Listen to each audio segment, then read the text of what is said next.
Here's the before.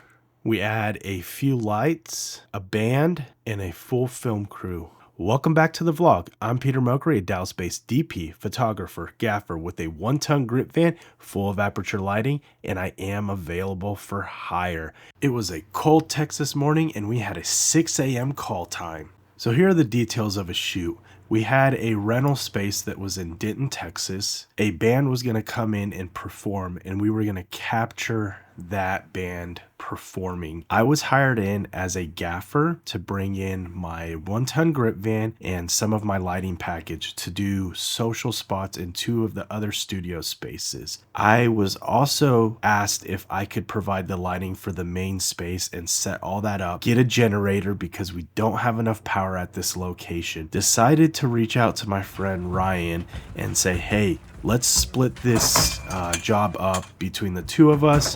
I'll handle the stuff in the social areas.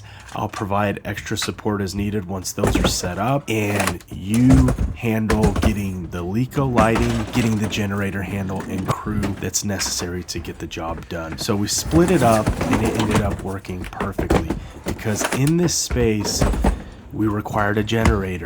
It required all the cabling that was necessary. It had to be ran. We were running multiple lights and that required a lot of power. So if I had to be tasked with that on my own, as well as doing the other portions that I was doing, I would have gotten overwhelmed. So it was great to be able to divide and conquer to get the job done. I also provided a Dana dolly and so did Ryan. So we were both able to get rentals on the Dana dollies. You could see all the cabling there, all the stingers, all the distro, and then my 2 carts that I love, I always bring when I can, and I have an aperture dome, I have F22s, I have my shot bags, my Amaran tubes, and my 300Ds, because these were darker spaces that I'll be setting up in, so I didn't need all the output. And then I brought a cart in for the agency, which also is partially a production company. They have all their own equipment because they do a lot of live events, so they have their cameras. And these are the clamps that were used to hang these Lico lights. They're 750 watts each, and they're actually being attached to the H-beams from above to hang, and they all had to get power ran to them. So you can see it's a lot of work to get done. Tall spaces and ladders. That's Ryan right there with the beard. Y'all probably noticed Chris, and then Ryan, the producer director with the hat on over. It was a big team. There was a lot of people involved. There's also people involved on the end of a jib crane. So we had a jib with the camera on it. There was audio people there,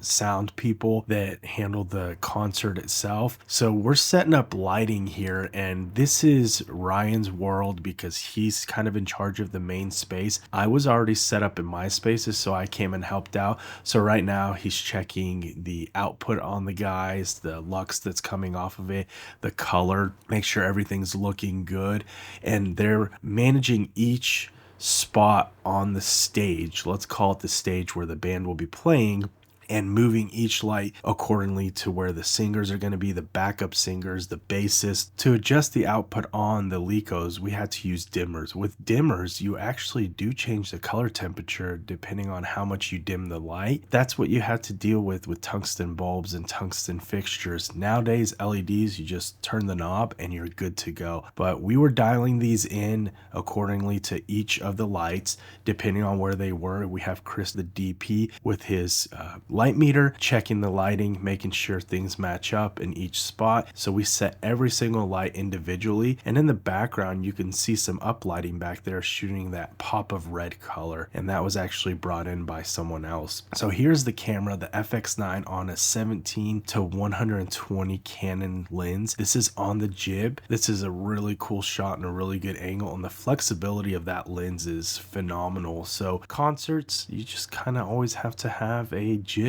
in play, and you could see all the audio stuff in the background as well. It came to be a very packed scenario here and a packed set, but we made it work out. Here's another perspective, a little wider look. You see the Dana dollies right there. We have cameras on each of them, and they are opt during the whole event.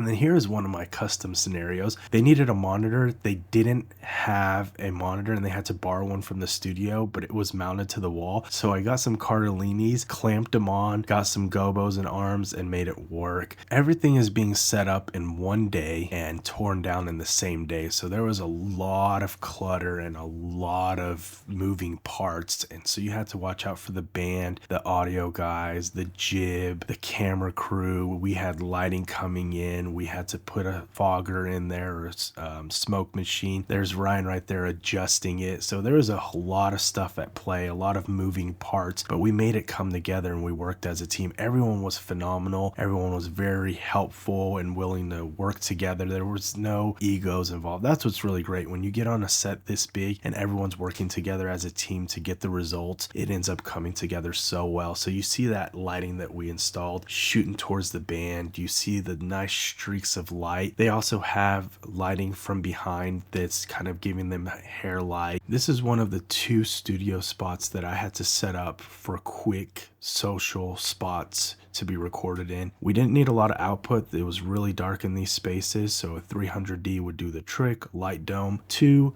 I was able to mimic the setup in both locations, so we had the same lighting for the most part, with just a little bit of variance of what was going on in the background, but it was a dome, a hair light, and we were able to get some great results. So here's a little tip. This is the gel holder that goes in the light dome 2. They don't have these in the newer light domes, but with the gel holder, what I've done is I've cut gels that are round that fit kind of in here, but also leave one of the corners so I could take it off and on. If you just put the gel in there and you have it at full blast, you run the risk of it melting onto your LED. So they recommend you get heat shield, which is this material here, and then you put your gel there. So it's gel, heat shield, light, heat shield, gel. This shuts into place, and then it goes inside here to give you a temperature change, color change. This is the next area that we'll be using for our social spots. We have the 300D with the light dome 2. We have half CTO gel in there. We're running the thick diffusion and the grid. We have an Amaran overhead, which is the T2C with a grid to control the spill. And then this area was getting a little dark, so we have another T2C to kind of fill in. It's set to tungsten, as well as the overhead set to tungsten. And then back here we have a T4C Amaran tube to kind of motivate the tungsten we have here and fill in the space. Everything is hard powered, ran carefully. We're running a Matthew C stand with an Avenger boom. And you can see the Matthew C stand here as well. We want a small footprint, and it's running at a minimal output. So when this is all done up and set down right now on the phone, you have kind of an HDR effect, so it looks really flat, but looks really nice. And the lights underneath are preset, kind of have a red look, it gives it a nice glow. It all flows really nice together. We'd be probably in this world shooting vertical, so looks really nice. And then we have all the power running here to one point, and then it's running out the door, out of the way, into this area here. And here's the setup in action. Here's another one of our social spots. We have an Aperture 300D Mark II with a light dome 2 with a half CTO on there, running on a Matthew C stand. We are only at 21%. And then we have an Amaran T4C tube with the grid, so we don't get forward spill, set to red. and that is giving us a backlight. And then up here we will have the lamp turn on, and it is tungsten, and it actually gives us a nice hair light and glow for these spots. And that's the setup. We are running the grid on here so we avoid spill. So you can see it's not spilling into the background here at all.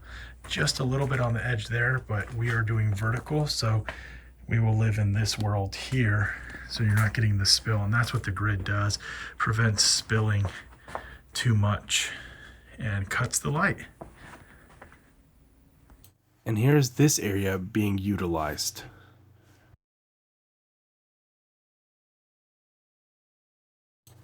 After the social spots were filmed, all I had to do is tear down all my equipment and put it on standby. I went into the main area, the concert was already going, and I was ready to assist with anything that was needed. With this crew and this agency and production company, they love it when you're ready to go and able to assist in other departments as needed because it's a team effort. So I was just kind of sitting back and enjoying the show. So I decided to capture some BTS of what was happening. You could see all the lights coming into play. The jib is actually capturing those hanging lights in the foreground, so it makes some really cool shots, and everyone was lit beautifully. You see the 4 lights in the background kind of making a cross pattern. They're actually gelled to be more of a cool color, so more of a daylight, and then the other ones were set to their normal tungsten, and they had no gels on them to create a warmer feel. The uplighting looks great. There's Christmas decorations to get a great feel for it, so it just has a nice look overall. And the sliders made some great dynamic shots. I mean, there was very long runs on the slider. You had the jib, everyone was working in unison, and you can even see here that just looks so cool, that jib shot moving, and then you have a slider going. It was awesome seeing everything come together, especially after all the hard work from the team to make it happen. The show lasted about 45 minutes to an hour, and that was it. It was over,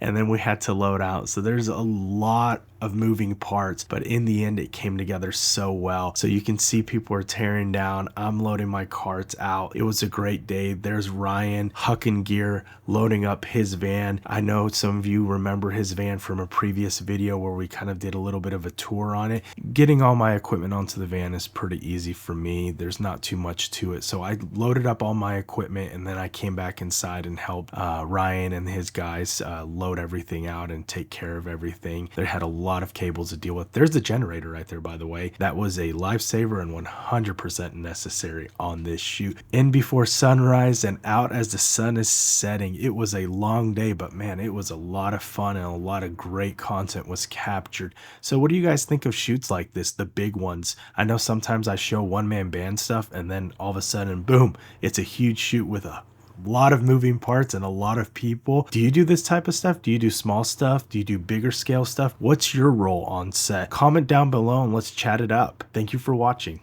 and I'll see you on the next one.